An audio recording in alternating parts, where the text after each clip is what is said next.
My own daughter, Sarah, told me I had one day to get out of the house I helped pay for.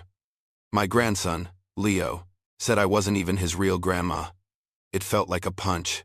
I just walked to my room, pulling out a hidden folder. They have no idea what's coming. Like, share, and let me know in the comments where you are listening from, so I can see how far my story has reached. The scent of brewing coffee usually brought a sense of calm to my kitchen, a familiar comfort that had been a constant through decades of my life. This morning, however, it merely highlighted the tremor in my arthritic hands as I gripped a worn dish towel, futilely trying to wipe away a phantom smudge from the already gleaming countertop. I was old, yes, but not useless, not yet. This kitchen, with its chipped tiles and sun-faded curtains, was more than just a room. It was the heart of my home, a place where countless meals had been shared, where laughter had echoed, and where tears had been quietly shed. My daughter, Sarah, stood by the doorway, her arms crossed over her chest, a posture I knew well enough to signal an impending confrontation. Her usually expressive face was set in a rigid mask, her eyes cold. "Mother," she began, her voice devoid of its usual sing-song lilt. "We need to talk." My stomach clenched. I braced myself, but nothing could have prepared me for the blunt force of her next words. "You have one day to get out of this house." The dish towel slipped from my fingers, landing with a soft thud on the linoleum floor. I stared at her, my mind scrambling to process the severity of the declaration. One day? To get out of my home? Before I could even formulate a reply, a sneering voice from behind Sarah cut through the stunned silence. My 15-year-old grandson, Leo, stepped forward, his tall frame looming over my own fragile one. His eyes, usually brimming with the restless energy of youth, held a chilling contempt. "And honestly, you're not even my real grandma anyway." A physical blow would have been less painful. The air left my lungs in a ragged gasp, and my chest tightened as if an invisible fist had slammed into my sternum. The words were a whisper, barely audible even to myself, yet they carried the weight of my entire existence. "This is my home, too." My voice cracked, raw with a sudden, overwhelming sense of betrayal. Sarah laughed, a harsh, dismissive sound that grated on my nerves. "Your home? Really, Mother? You've been living rent-free for 3 years now. 3 years, all you offer are complaints, picking apart every decision we make, making passive-aggressive comments about how we run things." Her voice rose with each accusation, gaining momentum like a runaway train. "Do you have any idea how much that impacts us? The stress it puts on my marriage, on Leo's life?" My mouth opened, but no sound came out. My words, a torrent of unspoken defenses, became stuck somewhere between my heart and my throat. I wanted to remind her of the countless times I'd babysat Leo when she was building her career. The quiet financial contributions I'd made over the years when they were struggling, the emotional labor I'd poured into their lives. I remembered the nights I'd stayed up with a sick Leo, the quiet advice I'd offered Sarah through her own youthful heartbreaks. But the words withered on my tongue, rendered impotent by the sheer force of her anger and Leo's callous indifference. Leo, who now stood a full head taller than me, mirrored his mother's cold disdain. "Yeah, Grandma," he piped up, emphasizing the word with a sarcastic twist that made it sound like an insult. "We just want some peace and quiet around here. You're always just there." He paused, searching for the perfect barb, his young face contorted in a sneer. "You're a parasite, really. Just living off us, with no independence." That word, parasite, struck me harder than anything. It wasn't just an insult. It was a denial of my very humanity, a complete erasure of my worth. Something inside me cracked, a delicate, unseen fracture. It wasn't just my sense of self that shattered, but my place in this family, the very foundation of my identity. Had I truly become nothing more than a burden? Sarah nodded, seizing on Leo's cruelty as validation. "He's right, Mother. You're not contributing anything here. You're just existing, taking up space. This is our life now, and we need to move forward." Her voice softened, but only marginally, adopting a tone of forced reasonability that was far more infuriating than her anger. We simply can't afford to carry you anymore. I raised you. I finally managed to croak. The simple truth. A desperate plea. Sarah waved a dismissive hand. And I appreciate that. But that was a long time ago. We're talking about now. You should have planned better for your retirement. Mother, it's not fair to expect us to foot the bill for your choices, Leo snorted. And it's not just us. My friends sometimes come over, and they make comments. They say the house smells like old people. He shuddered dramatically, as if the very thought repulsed him. The casual cruelty, the complete lack of respect, twisted a knot of ice in my stomach. Where am I supposed to go? I asked, my voice barely above a whisper, the question laced with a profound fear. Sarah pursed her lips. There are plenty of lovely senior living facilities, Mother. They have activities, social gatherings. You'd be much happier there, with people your own age. She said it as if she were offering me a vacation, not a life sentence. The image of sterile hallways and forced smiles made my hands begin to shake uncontrollably. I need more time, I pleaded, my voice cracking again. A week, a month. Just to figure things out. Sarah's face hardened. No. We've been over this. You've had 3 years to figure this out. 3 years of living with us, knowing your situation wasn't permanent. This is for the best, Mother. For everyone. The finality in her voice left no room for argument, no appeal. I didn't say another word. I simply turned and walked away, past their indifferent stares, and into the small bedroom that had been mine for 3 years. It was a space that felt less like a sanctuary and more like a temporary holding cell. But as I closed the door, I felt something shift within me. The cracks inside didn't break me. They hardened me. A cold resolve settled deep in my bones, replacing the fear with a quiet, steely determination. I walked to the old chest of drawers, pulled open the bottom drawer, and from beneath a stack of moth-eaten blankets, I retrieved a thick manila folder. It was time for them to learn a secret I had held for far too long. The manila folder lay heavy on my lap, but my eyes remained fixed on the ceiling, tracing the faint cracks in the plaster as the hours bled into one another. Sleep was a cruel stranger this night. Leo's venomous word, Parasite, echoed in the silent room, each syllable a fresh sting. Sarah's triumphant smirk, etched into my memory, was a constant, mocking presence. How had it come to this? How had the sacrifices of a lifetime been reduced to such bitter contempt? My mind drifted back 3 years, to a cold Tuesday morning. The phone call had been an unwelcome jolt, Sarah's voice brittle with desperation. Mom, it's the house. We're going to lose it. Mark stopped the child support completely.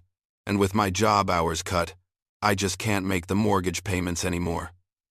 They're talking foreclosure.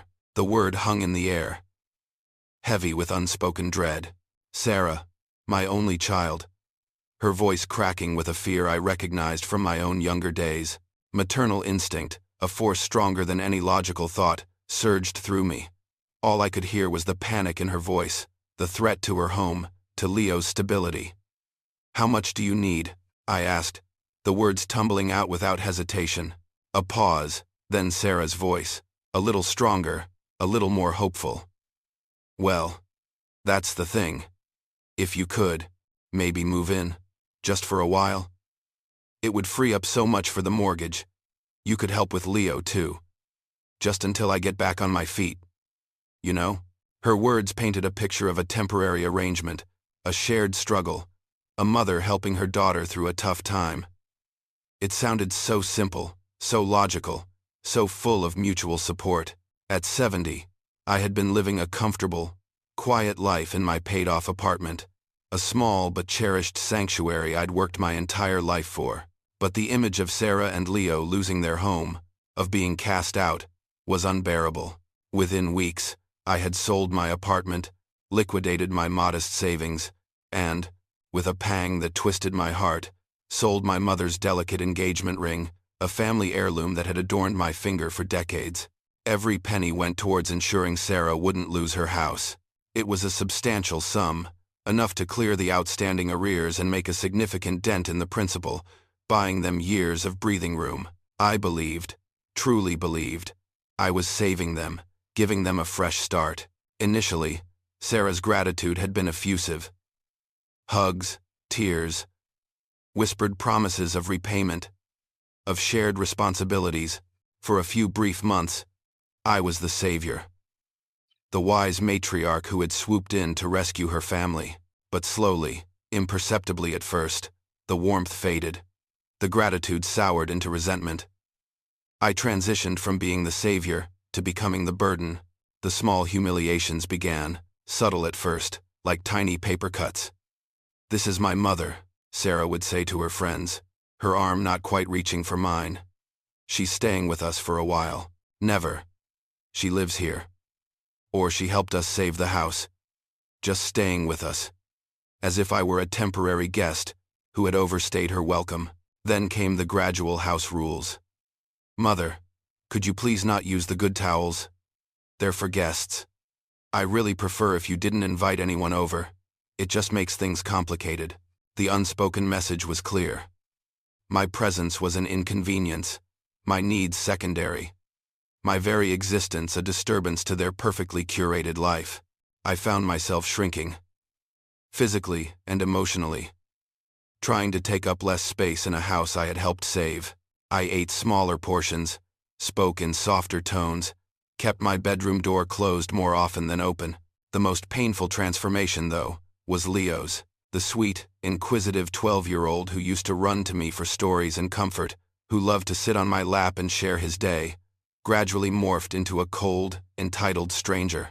He began to mirror his mother's attitude, absorbing her subtle cues of disdain and amplifying them with the bluntness of adolescence. His 13th birthday party was a particularly bitter memory. I had offered to help bake a cake, to decorate. He looked at me, his eyes wide and innocent, yet his words were like shards of glass. "Grandma, could you please just stay in your room while my friends are here? I don't want them to know you live with us. It's just embarrassing." The raw shame in his voice was unmistakable. I spent that afternoon in my room, listening to the muffled laughter and music. A forgotten guest in my own home. A few months later, for a history project on family heritage, I had eagerly offered to share stories of our ancestors, of my own journey as a young woman. I'd imagined us poring over old photographs, connecting with our past. He'd scoffed. "Why would I want to include you? You're not even really family. You're just Mom's mom." The casual cruelty of his words had pierced me to the core. It wasn't the first time I'd faced hardship. I was a single mother, raising Sarah in a world that wasn't always kind to women alone. I remembered working 2, sometimes 3 jobs, cleaning offices at night after my day job, all to ensure Sarah had opportunities I never did. I remembered the year I'd saved every spare penny, sacrificing my own needs, just to buy an 8-year-old Sarah the gleaming red bicycle she desperately wanted for Christmas. The look on her face, her tearful hug, her whispered, "You're the best mom in the whole world," had made every sacrifice worthwhile. Now, those memories felt like a cruel mockery. Just last year, I'd discovered that Sarah had sold my grandmother's pearl necklace, a 3-generation heirloom, without a word to me. It wasn't for an emergency. It was to fund a wellness retreat she claimed she deserved. When I'd confronted her, gently, about it, she merely shrugged. "Well, you don't wear it, and we needed the cash. It's just a necklace, Mom." It wasn't just a necklace. It was a tangible link to my past, a symbol of heritage, of enduring love, of the women who came before me. It was a part of my story. With that shrug, with those dismissive words, Sarah had inadvertently communicated something far more profound than the value of pearls. She had made it clear that my history, my sacrifices, and my sentimental attachments were utterly worthless to her. The first sliver of dawn was just painting the sky in pale grays and purples when my eyes snapped open. I hadn't slept, not really, but the weariness of the night had been replaced by a chilling clarity. The manila folder, my silent companion through the long hours, was clutched firmly in my hand. Today would not be an ordinary day. Today, the world as Sarah and Leo knew it would unravel. And I, the parasite, the burden, would be the one holding the thread. From my room, I could hear the familiar sounds of their morning routine. The clatter of pans from the kitchen indicated Sarah was making breakfast, a habit she'd never broken, even on the busiest days. Soon, the rhythmic spray of the shower began, signaling Leo's awakening. A normal morning, I thought. A mundane tableau of domestic life that was about to be utterly shattered. I pushed myself up from the bed, my joints protesting with a familiar ache. But a strange sense of purpose coursed through me, a quiet strength that overshadowed the usual twinges of arthritis. My hands, though still gnarled, were steady as I walked down the short hallway. The kitchen was bright, filled with the aroma of sizzling bacon.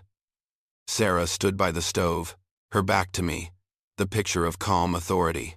"Good. You're up," she said, without turning around, her voice clipped with typical impatience. "I hope you spent the night making arrangements. I really need you out by tomorrow evening." I didn't respond directly. Instead, I walked to the gleaming kitchen island, the very spot where I'd been delivered my eviction notice yesterday, and placed the manila folder precisely in the center. Its weight seemed to resonate through the entire room. A silent declaration. "It's something you need to see," I said, my voice calm, flat, entirely devoid of emotion. Sarah finally turned, a spatula in her hand. She glanced at the folder, then at me, a flicker of irritation in her eyes. "What is this, Mother? Another one of your dramatic gestures?"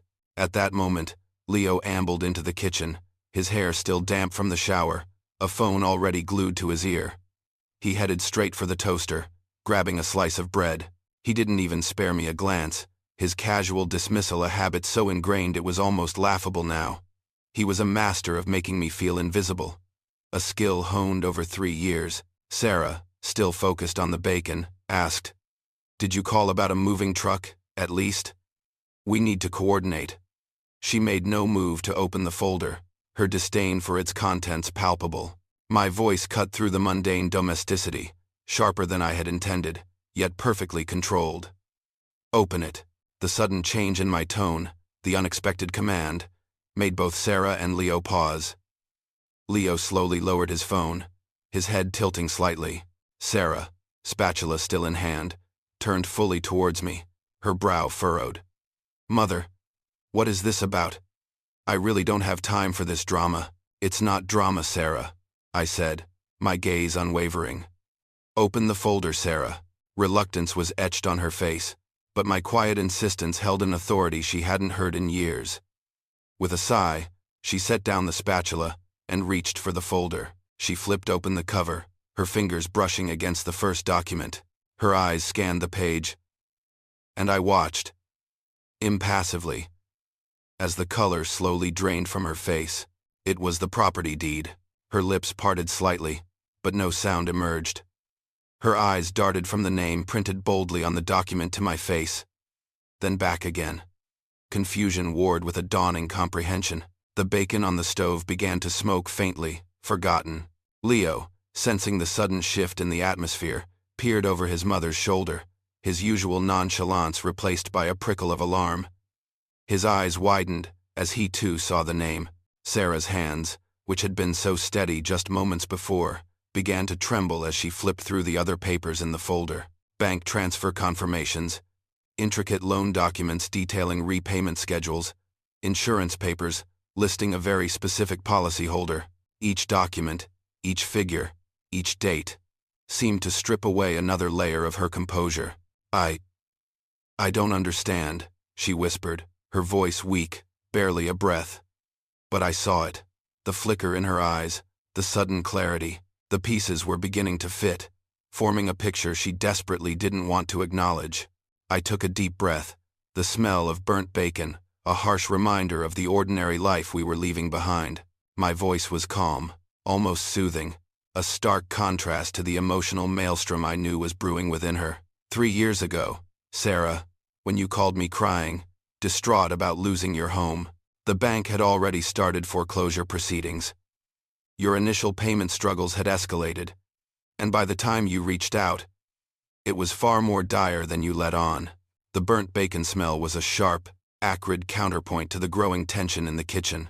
I watched Sarah, her face a canvas of disbelief and dawning horror. Her eyes were still fixed on the property deed, the simple document shattering her perception of reality. Your credit, Sarah, I continued, my voice measured, was completely destroyed by then. There was no way for you to secure another loan, not without a cosigner with impeccable finances, and even then, it would have been a long, drawn-out process. One you didn't have time for. The only way to stop the foreclosure, to truly save this house, was for someone else to buy it outright, to clear your debt and take over the ownership. I paused, letting the words hang in the air, allowing their full implications to sink in. Then, I delivered the next devastating blow, each word clear and precise. So, I bought it. All of it. The house, the land, everything. Sarah gasped, a choked sound, and her legs gave out. She sank heavily into the nearest kitchen chair, the papers in her trembling hands rustling like dry leaves. Her earlier accusation, that I had been helping with the mortgage, now felt like a cruel joke, a stark contrast to the mountainous truth unfolding before her. The reality was so much more profound, so utterly different from the narrative she had constructed. For 3 years, I continued, my voice steady, though a tremor of long-suppressed pain ran through my words. I have been paying the mortgage on my own house, Sarah, while you, my daughter, treated me like a charity case, an unwelcome guest, and a burden. A deafening silence descended upon the kitchen, thick and suffocating. Leo, who had been staring at the documents over his mother's shoulder, looked up at me, his eyes wide and uncomprehending. The half-eaten slice of peanut butter toast he held dripped forgotten crumbs onto the spotless floor. The bacon continued to burn, a small detail in the face of such monumental revelation. Finally, Sarah managed to whisper, her voice hoarse, "Why? Why didn't you tell me?" Tears, real tears, welled in her eyes, blurring the edges of the room. This wasn't the performative anger of yesterday. This was genuine anguish, the kind that comes from a world turned upside down. Because I thought it would hurt your pride, Sarah, I explained, the corner of my mouth twisting into a bitter smile. I knew how much this house meant to you, how much you valued your independence. I didn't want you to feel guilty or indebted. I wanted you to feel secure, to have a stable home for Leo, especially after Mark had pulled away. I wanted to help you, truly help you, without making you feel lesser. I paused, then added, and honestly, I also wanted a place where I could belong, where I could be part of my family. I moved slowly, deliberately, to the chair opposite Sarah and sat down. My body felt older in that moment, the years of quiet sacrifice weighing heavily. But my spirit felt stronger, imbued with a resolve I hadn't known I possessed. I put the deed in my name to protect both of us, I clarified, my gaze firm, to ensure that if you ever faced financial trouble again, or if anything happened, this house, Leo's home, would be safe. It was a measure of security, a hidden anchor for our family. Sarah tried to speak again, a choked sob escaping her lips. Mom. I held up a hand, stopping her. Let me finish. For 3 years, I've endured your comments, your subtle snubs, your increasingly blatant disdain. I watched as you introduced me to friends as my mother. She's staying with us for a while, never as the woman who secured the roof over your heads. I listened to your rules about my towels and not inviting my friends, feeling like an interloper in a home I owned. My gaze shifted to Leo, who flinched, visibly shrinking in his seat as he realized his cruelty had not gone unnoticed, that his words had not fallen on deaf ears. And you, Leo, I said, my voice softer, but no less firm. You called me a parasite. You told me I wasn't even your real grandma. You asked me to hide in my room so your friends wouldn't be embarrassed by my presence. His face was pale, his eyes wide with belated understanding and shame. The boy who had once called me the best grandma now saw the depth of his own unkindness. I turned back to Sarah, my eyes unwavering. And yesterday, after all that, after everything, you told me I had one day to get out of your house. You, my own daughter, condemned me to the streets, offering a senior living facility as if it were a generous gift. With a slow, deliberate movement, I gently reached out and took the deed from Sarah's trembling hands. Her fingers were cold against mine. I held the document up, a simple piece of paper that now represented the tectonic shift in their world. "But this isn't your house, sweetheart," I said, my voice quiet, yet resonating with absolute authority. "It's mine." Her face went completely pale, a stark, ghastly white. The realization, raw and undeniable, crashed over her. I folded the deed neatly, tucking it back into the manila folder. "If anyone needs to find somewhere else to live," I concluded, looking from Sarah to Leo, "it's not me." I closed the folder with a soft snap, the sound echoing loudly in the stunned silence. "Well, now you know exactly what I've been contributing. If you're finding my story compelling, please make sure to like this video, share it with your friends, and subscribe to my channel so you don't miss out on what happens next. Your support means the world to me." The silence was shattered by a clatter as Leo's half-eaten peanut butter toast slipped from his nerveless fingers, landing on the floor with a pathetic splat. His eyes, still wide with shock, finally met mine. "Grandma," he whispered, the word sounding foreign on his tongue, a term of endearment he hadn't used in years. "Grandma, I didn't mean..." I cut him off, gently but firmly, my voice unwavering. "Yes, you did, Leo. You both did. Every word, every sneer, every calculated slight. You meant them because you believed them. You believed I was a burden. A parasite. An embarrassment." Sarah began to hyperventilate, shallow, desperate gasps tearing at the quiet. Her hands clawed at the air, her face pale and slick with sweat. "Mom, please," she choked out, her voice barely audible. "I was angry yesterday. I didn't mean those things. You know I didn't." I repeated her words back to her, my voice echoing her own earlier certainty. "Yes, you did, Sarah. And you've meant them for a long time. This wasn't one bad day, one moment of frustration. This was a pattern, a continuous erosion of my dignity, my worth, my very existence in this house." I pushed myself up from the chair, feeling lighter than I had in years, as if shedding the immense weight of their contempt. "Now," I said, my gaze sweeping over both of them, "I believe someone mentioned something about having 24 hours to pack their belongings and find new arrangements. If my memory serves me correctly, that someone was you, Sarah, standing right here in my kitchen, giving me an ultimatum in my own home." Sarah's eyes went wide with a fresh wave of terror. "You're kicking us out, Mom?" she wailed, the indignation mixing with pure, unadulterated fear. "We have nowhere to go." I met her gaze evenly, a ghost of her own dismissive tone touching my lips. "I'm sure you'll figure something out, darling. You're a resourceful woman. You always have been." The irony was not lost on me. Or, I hoped, on her. The words, imbued with her own callous indifference, were too much. Sarah let out a strangled cry, her eyes rolling back in her head, and she slumped forward in the chair, unconscious. Leo screamed in panic, scrambling to his mother's side. Mom, wake up." I remained calm, a strange, detached practicality taking over. I walked to the sink, dampened a dishcloth with cool water, and returned to Sarah. I gently dabbed her forehead, then held the cool cloth to her wrist. Within a minute or two, her eyes fluttered open. Her breathing was still ragged, but she was conscious. I handed her a glass of water, which she took with a trembling hand, her gaze still fixed on me, a mixture of fear and disbelief. "Grandma, please," Leo sobbed, his face streaked with tears, the fear overriding his teenage bravado. "We're so sorry. We didn't know." I turned to him, my gaze piercing. "Didn't know what, Leo? Didn't know that I'm a human being with feelings? That your words sting? That being treated as less than human is painful, regardless of who is delivering the blows?" He flinched, visibly recoiling from the sharpness of my questions.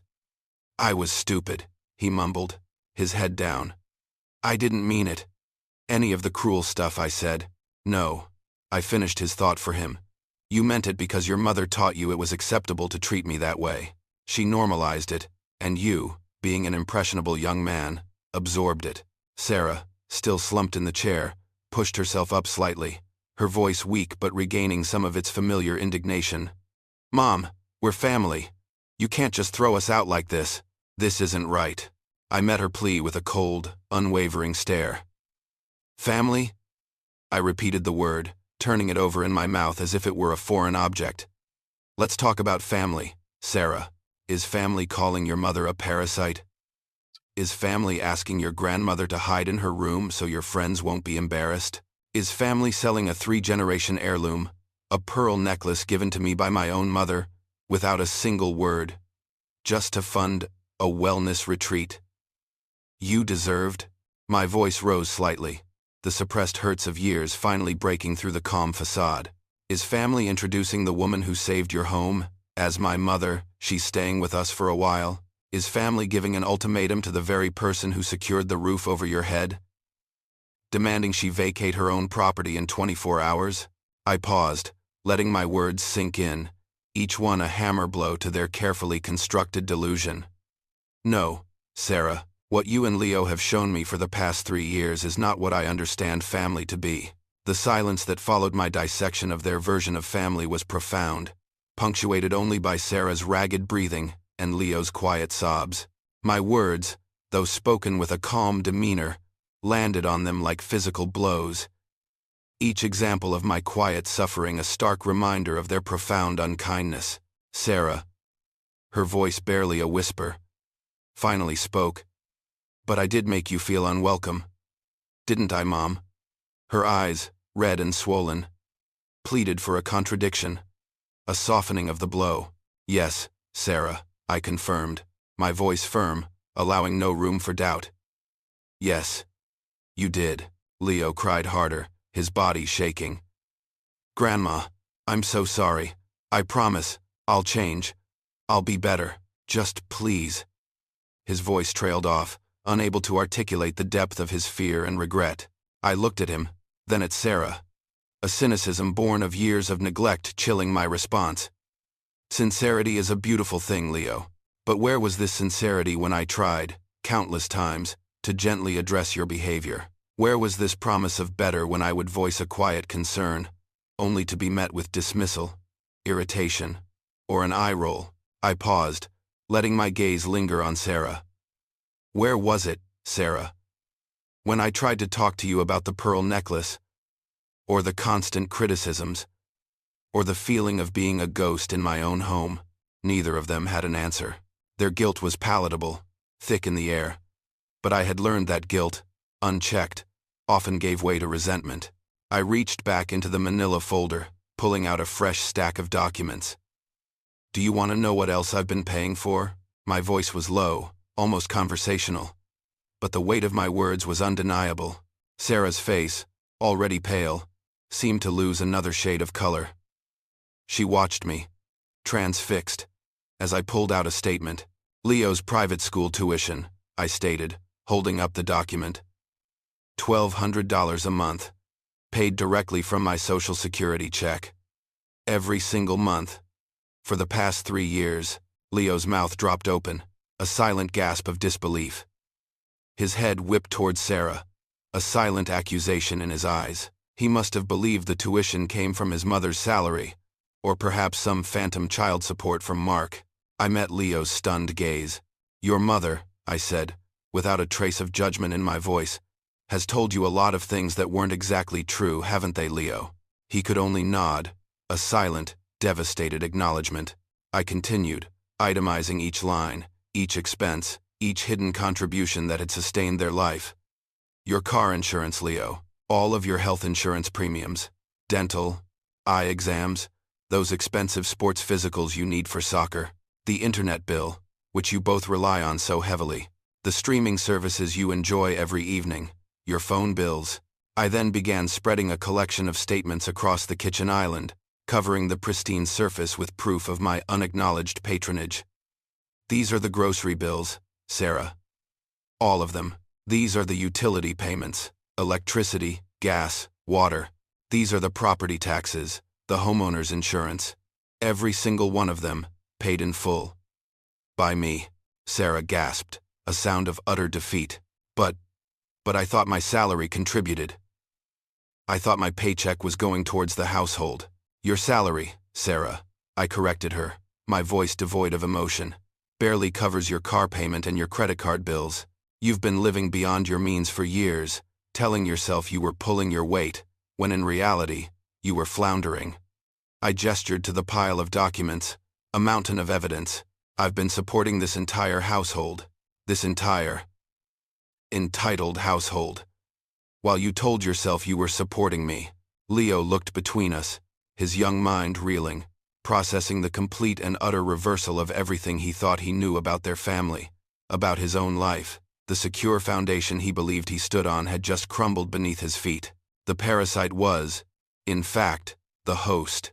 You haven't been taking up space in my house, Leo, I stated, looking directly at him. You've been taking up space in my house. You haven't been eating our food. You've been eating food I bought. You haven't been using our utilities. You've been using utilities I pay for. You haven't been a burden to them, Sarah. They have been a burden to me. A very expensive, very ungrateful burden, Sarah whimpered, a broken sound. I didn't know, Mom. I really didn't know. I shook my head, my resolve hardening further. No, Sarah, you didn't want to know. There's a difference.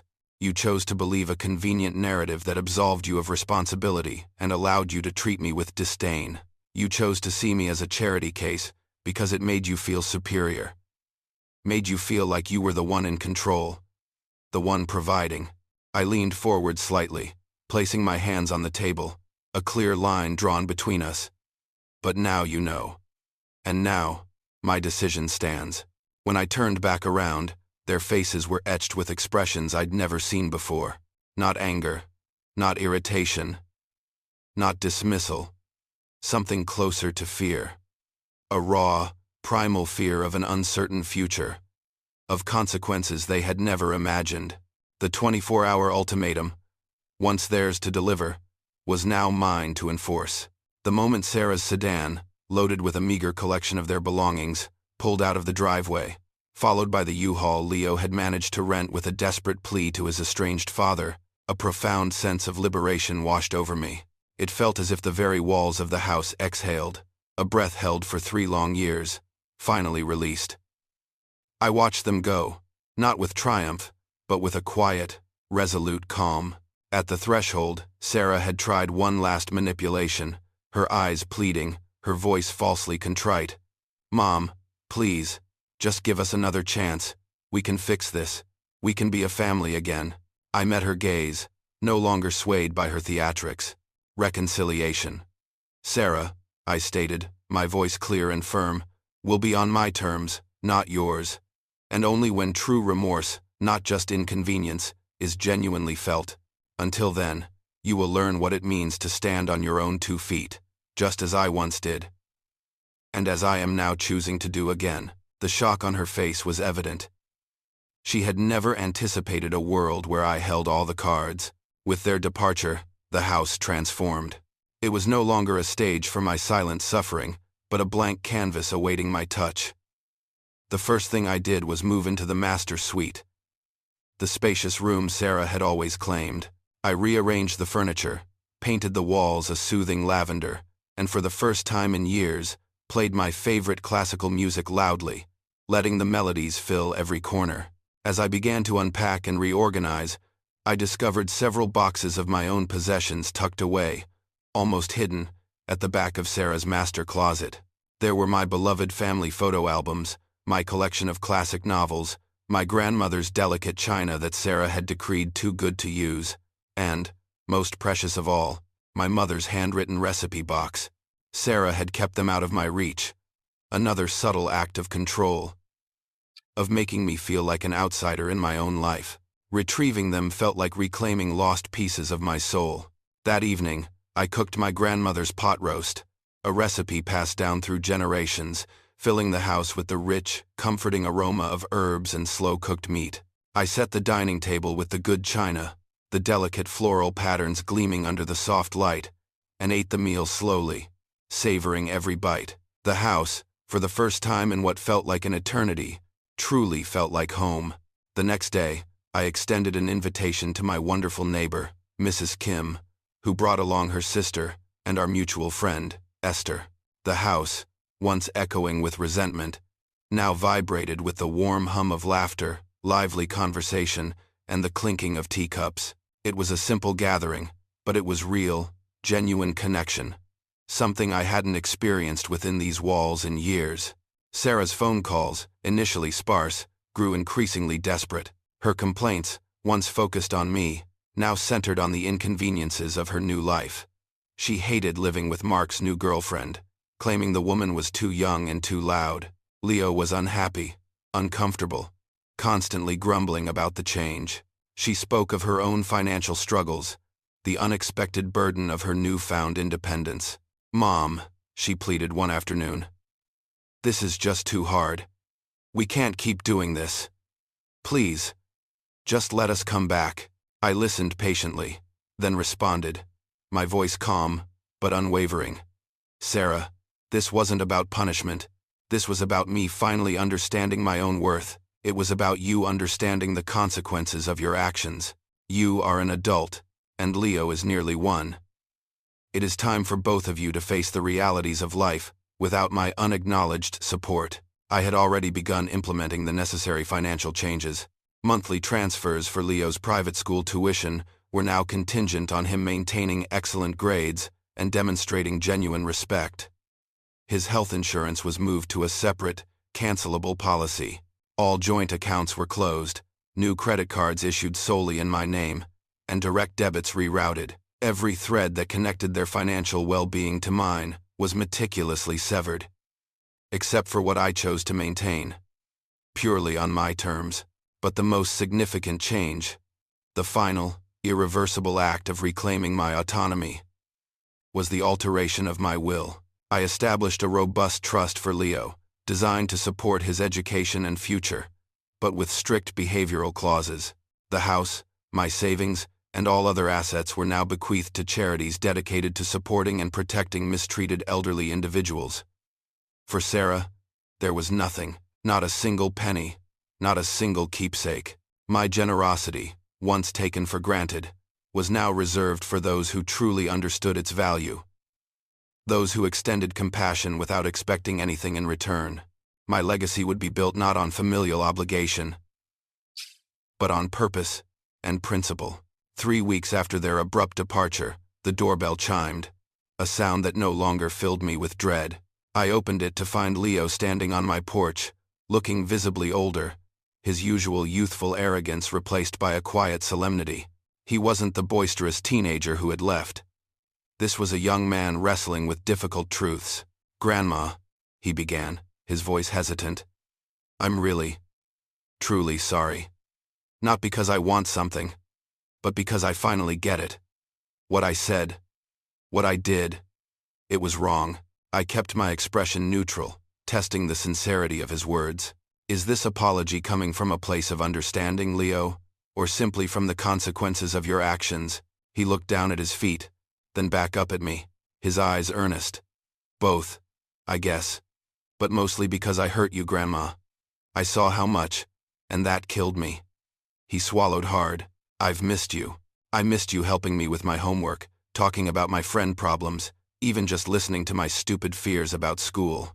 He shuffled his feet, then met my gaze directly. "I was a selfish brat. I cared more about what my friends thought than about hurting someone who actually loved me and was trying to help me." I searched his eyes, and what I saw was genuine remorse, a stark contrast to the performative guilt Sarah usually offered. This was a young man beginning to truly grapple with empathy and regret, not just the loss of his comforts. "If you truly want to mend things, Leo," I said, my voice softening slightly, "then we need new rules. You will treat me with respect, always. You will acknowledge my role in your life openly, without shame or embarrassment. And you will never, ever, again, weaponize my love against me." He nodded vigorously, tears welling in his eyes. "I promise, Grandma. I really do." 6 months passed. Leo proved true to his word. He visited me weekly, often helping with yard work, running errands, or simply sitting and talking. He'd changed profoundly. He brought home straight A's, genuinely proud of his accomplishments, not just for the sake of the trust fund, but for himself. One afternoon, I heard him introducing me to a new friend on the phone. "This is my grandma Eleanor," he said, his voice full of pride. "She's awesome." A warmth spread through me that I hadn't felt in years. Sarah, however, remained stubborn. Her phone calls were still punctuated by guilt trips and thinly veiled attempts at bribery. "Mom, if you just let us come back, I'll help with the grocery bills," she'd offer. Or "Leo misses his room so much." She still didn't grasp the fundamental issue. It wasn't about money or space. It was about genuine change and deep self-reflection. "Sarah," I explained to her during one particularly exasperating call, "it's not enough to be sorry for the outcome. You need to understand why you treated me so badly. You need to do the work to change that mindset." Eventually, whether out of desperation or a flicker of true insight, Sarah sought professional help. She began seeing a therapist, Dr. Ramirez. Months later, her calls changed. They were no longer about her current inconveniences but about her own breakthroughs. She spoke of discovering a deep-seated fear of abandonment that had manifested as a need for control, and a resentment that flared when others didn't appear to need her. She realized she had convinced herself I needed her, rather than acknowledging her own dependence. And in doing so, she had created a narrative where I was the burden, not the benefactor. One evening, her voice on the phone was different, humble, quiet. "Mom," she began, a tremor in her voice, "I am so truly sorry. I understand now. All of it. I convinced myself you were a burden because I was terrified of admitting I needed you, and even more terrified that you'd abandon me. I projected all my insecurities onto you, and I treated you horribly. There's no excuse. I want to earn my way back into your life, Mom. Not into the house, but into your heart, if you'll let me." My own heart, long hardened, felt a fragile thaw. I saw genuine humility, not manipulation. "It will be a long process, Sarah," I replied. "And it will be on my terms. It will require consistent proof of your change, your respect, and your acceptance that our relationship will never return to the toxic dynamic of the past. But yes, I will consider it." I hung up the phone feeling a profound sense of hope, strength, and deep satisfaction. I had not just reclaimed my home, I had reclaimed my dignity, my self-worth, and perhaps the possibility of a healthier family. Just last week, Leo, now a blossoming young man, had proudly informed me that for his university summer program application, he had listed me as his emergency contact. The old Eleanor would have been touched, but the new Eleanor, strong and resolute, understood that this was not just a gesture. It was a testament to a relationship built anew, on respect, honesty, and genuine love.